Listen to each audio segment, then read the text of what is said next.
God set this great fire, and he began to send forward the particles into the fire. He told them, he told the fire to be cool and calm, and then he commands the subatomic particles of the souls to go inside. And then basically the souls with the most determination, like the soul of Muhammad, the soul of Jesus, the soul of Moses, they were the first souls to enter into the fire and be unharmed and listen to Allah subhanahu wa ta'ala. There were some particles that were hesitant to do so, but they eventually followed suit and went inside. And there was particles that did not move at all.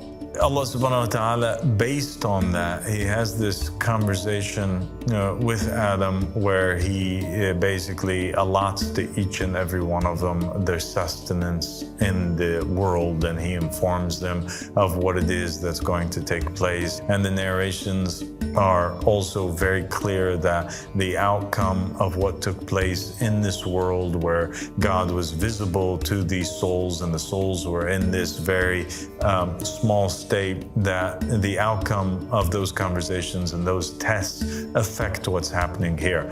For example, there's one narration where it said that one of the imams from the Ahl Bayt alayhim salam said, don't blame the people for not following us. And the follower said, how can we not blame them? He said, because even if they wanted to follow us, they would be unable to follow us.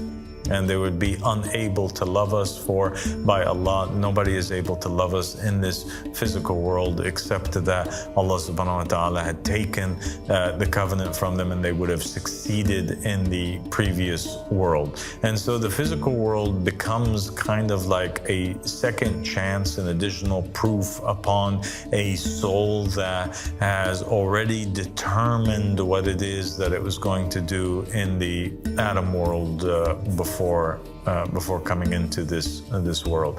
But that's the similarity now in the concept in Hinduism, where the soul is residing in the heart, and it's actually a very teeny tiny being. And the concept in Islam of the Adam world, I think, proves without a shadow of a doubt that the source of these two religions are the same, because that is a knowledge that you can't just make up overnight. It's a philosophy, right, and a narrative concerning a hidden world from us, that in order that these two people, Muhammad and Krishna, to have agreed on this particular point, would have to prove that the source of inspiration for both of them was the same.